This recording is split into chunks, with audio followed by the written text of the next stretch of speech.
नमस्कार दोस्तों, स्वागत करता हूं आपका हमारे चैनल हिस्ट्री टॉक्स में। मैं आपका दोस्त लोकेश कौशिक। प्राचीन भारत का पश्चिमोत्तर सीमांत मोहम्मद बिन कासिम के आक्रमण से 1/4 सदी बीत चुकी थी। तोड़े गए मंदिरों, मठों और यहाँ के वायुमंडल में अब भी कासिम की सेना का अत्याचार पसरा था।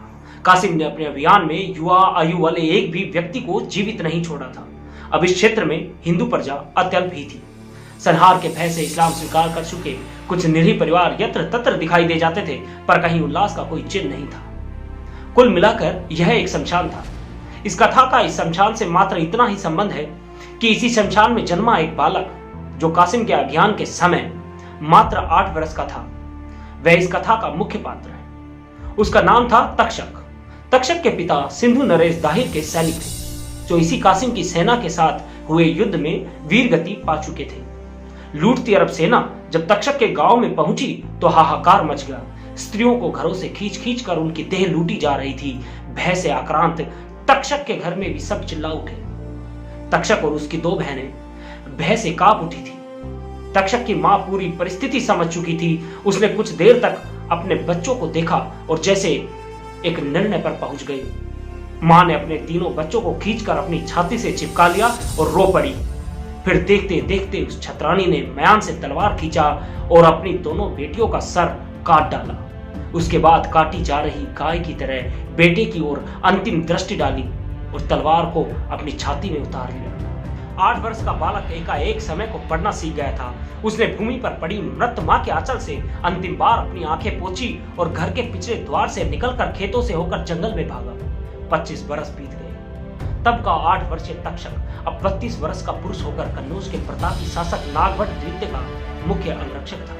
वर्षों से किसी ने उसके चेहरे पर भावना का कोई चिन्ह नहीं देखा था। वह न कभी खुश होता था, न कभी दुखी। उसकी आंखें सदैव अंगार की तरह लाल रहती थी। उसके पराक्रम के किस्से पूरी सेना में सुने सुनाए जाते थे। अपनी तलवार के एक वार से हाथी को मार डालने वाला तक्षक सैनिकों के लिए आदर्श था। कन्नौज नरेश नागभट्ट अपने अतुल्य पराक्रम, विशाल सैन्य शक्ति और अरबों के सफल प्रतिरोध के लिए ख्यात थे। सिंध पर शासन कर रहे अरब कई बार कन्नौज पर आक्रमण कर चुके थे, पर हर बार योद्धा राजपूत उन्हें खदेड़ देते। युद्ध के सनातन नियमों का पालन करते नागभट्ट कभी उनका पीछा नहीं करते, जिसके कारण बार बार वे मजबूत होकर पुनः आक्रमण करते थे। ऐसा 15 वर्षों से हो रहा था। आज महाराज की सभा लगी थी। कुछ ही समय पूर्व गुप्तचर ने सूचना दी थी कि अरब के खलीफा से सहयोग लेकर सिंध की विशाल सेना कन्नौज पर आक्रमण के लिए प्रस्थान कर चुकी है और संभवतः 2 से 3 दिन के अंदर यह सेना कन्नौज की सीमा पर होगी। इसी संबंध में रणनीति बनाने के लिए महाराज नागभट्ट ने यह सभा बैठाई थी। नागभट्ट का सबसे बड़ा गुण यह था कि वे अपने सभी सेना नायकों का विचार लेकर ही कोई निर्णय करते थे। आज भी सभा में सभी सेना नायक अपना विचार रख रहे थे। अंत में तक्षक उठ खड़ा हुआ था। महाराज ने अपने इस अंगरक्षक की ओर ध्यान से देखा और बोले, अपनी बात खुलकर कहो तक्षक, हम कुछ समझ नहीं पा रहे। महाराज, अरब सैनिक महाबर्बर है। उनके साथ सनातन नियमों के अनुरूप युद्ध करके हम अपनी प्रजा के साथ घात ही करेंगे। उनको उन्हीं की शैली में हराना होगा। महाराज के माथे पर लकीरें उभर आई। बोले, किंतु हम धर्म और मर्यादा नहीं छोड़ सकते सैनिक। तक्षक ने कहा, राजा का केवल एक ही धर्म होता है महाराज, और वह है प्रजा की रक्षा। देवल और मुल्तान का युद्ध याद करें महाराज, जब कासिम की सेना ने दाहिर को पराजित करने के पश्चात प्रजा पर कितना अत्याचार किया था।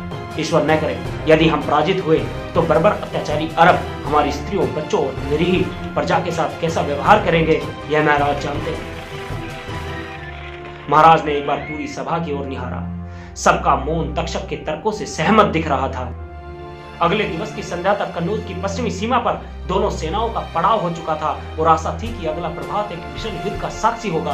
आधी रात बीत चुकी थी। अरब सेना अपने शिविर में निश्चित सो रही थी। अचानक तक्षक के संचालन में कन्नौज की 1/4 सेना अरब शिविर पर टूट पड़ी। अरबों को किसी हिंदू शासक से रात्रि युद्ध की आशा नहीं थी। वे उठते, सावधान होते और हथियार संभालते। इससे पूर्व ही आधे अरब गाजर मूली की तरह काट डाले गए। इस भयावह निशान में तक्षक का शौर्य अपनी प्रकाष्ठा पर।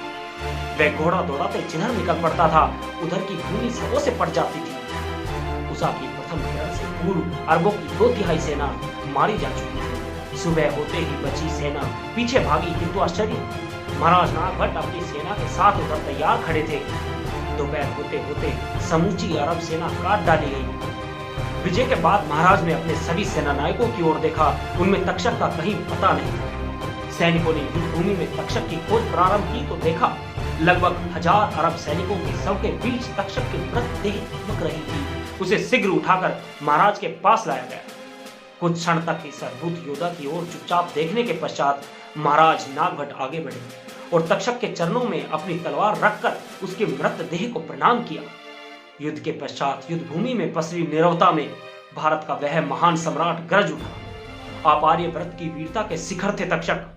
भारत ने अब तक मातृभूमि की रक्षा में प्राण न्यौछावर करना सीखा था। आपने मातृभूमि के लिए प्राण लेना सिखा दिया। भारत युगों युगों तक आपका आभारी रहेगा। इतिहास साक्षी है, इस युद्ध के बाद अगले 3 शताब्दियों तक अरबों ने भारत की तरफ आंख उठाकर देखने की हिम्मत नहीं की। इस वीर गाथा को कलमबद्ध किया था सर्वेश तिवारी सिरमुख ने। तो दोस्तों, कैसी लगी आपको आज की ये वीडियो हमें बताना न भूले। मैं आपका दोस्त लोकेश कौशिक। जय बुद्धेश्वर।